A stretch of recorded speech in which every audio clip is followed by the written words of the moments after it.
cash flow is a big deal. And like I said, it's if I could give you any advice right now, it's know where your money's going and structure that where you can see that. Let's jump back.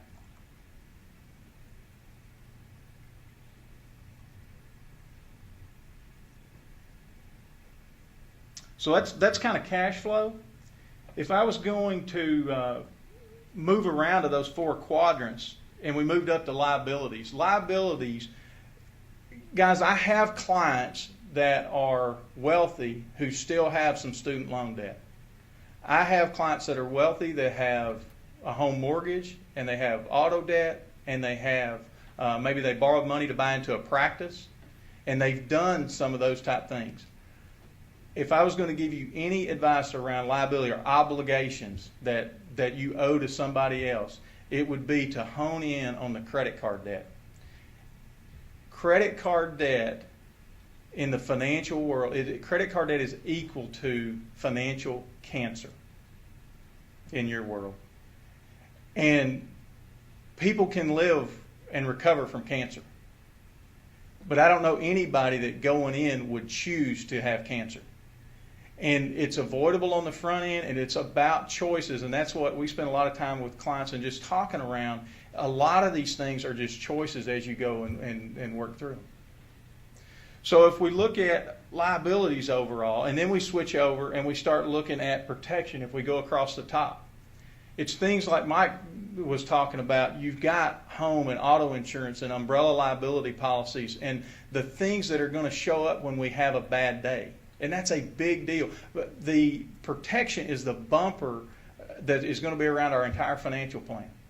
And so it's putting those things in place, putting those seatbelts in place. It's things like the disability and life insurance. It's things like wills and legal documents as you guys get into practice and you start looking at contracts and those type of things. And it's having somebody come along beside you and help kind of navigate the rapids that are around all of that. And so from a protection standpoint, I have a client that I always think about when I talk about the protection component, and Dr. Carls. And Dr. Carls when I met him and started working with him, he was 55 years old. And he had done a good job. He had saved money. He had worked hard. He had twin daughters that he had married and put through college. And so those type things. He had a younger son that was still in college. And when we sat down and looked at everything and started laying all those puzzle pieces out on the table, one of the things we looked at was an insurance policy that he had. And it was a homeowner's policy on a home that he had purchased for his son to live in while he was going to college. And one of the things that we found when we looked at that was that the liability coverage, if somebody got hurt on that property, it wasn't $25,000, it wasn't $50,000, it wasn't $100,000, it was zero. And so here's Dr. Carls. He has saved several $1 million, and he's sitting here in Little Rock, and he owns a house out of state. And I looked at him and I said, Dr. Carls, I understand. I have met your son. He is a good guy, and he is probably not throwing keg parties in that house. But what I know is if his new roommate brings a friend over and they fall off the balcony out back, you are 100% liable for that. And they're going to come to Little Rock, and the money that you've saved over the last 25 years, that's going to be what they're looking at. And so in our world, that's like a flashing red light. If we're looking at his financial dashboard, that's almost a flashing red light. And so that's something in kind of looking at all of those puzzle pieces and having that box top, how do they fit together? And kind of snap those puzzle pieces together. Assets. Let's talk about assets really quickly. One of the things that clients start talking about, and especially as they're making that transition into income, is that's great. We're going to save some money, but what are we going to do with it? And it's kind of like Mike was talking about. There are stages to that. So there's building emergency savings, but there's also one of the things that I've seen as we've studied older clients who have retired, and they're kind of on the opposite end of this time frame that you guys are starting. And one of the things that we see is they own multiple different pieces of assets, or they own different things. One of those is real estate. It may only be home ownership, but it may be the building that the practice is in, and those type of things. So they're starting to develop a business mindset around that. They have retirement plans like Mike was talking about, and they put money aside in those retirement plans. They also have other investments that's money that they can get to, and if they need it for different opportunities that come along. And so they've got normal investment accounts and savings accounts that they've built up over time. They've also have value in some form of business, and that may be just the practice and the value of the practice, but they're conscious of that and they're deliberate about that as they build it, not waiting till you get on the other end to see how that works out. But it's being deliberate about those things. And so as you start looking at assets and start kind of putting gas in that tank, it starts to round out a full financial plan. So you've got all of these different things working together. One of the things, let me tell you about, kind of in closing, tell you about two doctors. One of them was Dr. Lewis, and the other one was Dr. Mason. Dr. Lewis, the only way I can describe Dr. Lewis is Dr. Lewis was a train wreck. When we first engaged, he was 5 years into practice. He had, they bought a house that was too big for them, for their income. They had run up credit card debt in residency, and they were still working with that. They had, in their whole protection component, they were overpaying in some areas, but then they had gaps where they thought they had coverage and they didn't.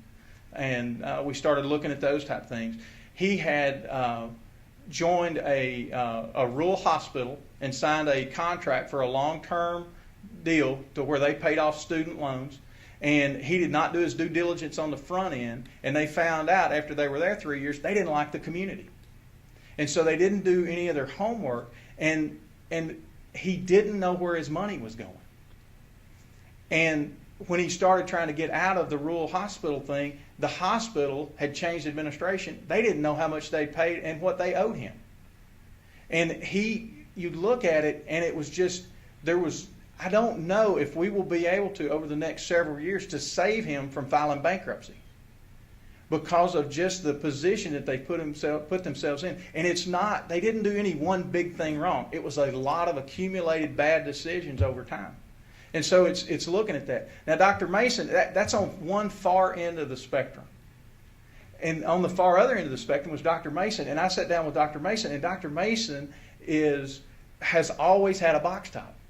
He had a box top coming out of medical school. And they started looking at, they had kids in residency. They came out. He'll finish up 2 years of practice at the end of the summer. And they went on a plan that said, you know what, we're going to hold lifestyle in check for our first 2 or 3 years out. And they went on a 24-month plan to pay off all student loans. They bought a house that was a modest house. It was way below what they could afford, but they held lifestyle in check, and it was just a choice. And again, that's not for everybody. But what I would say is the physicians that we have worked with that had a box top and understood what it looked like to do things financially, they were able to walk into that space and walk into that next phase of life with confidence.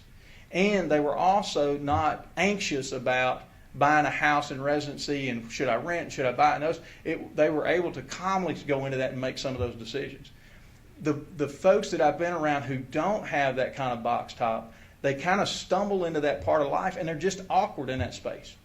And so they're trying to figure out, and they don't know, and even when they make a decision, they're not confident, and they're consistently looking back over their shoulder.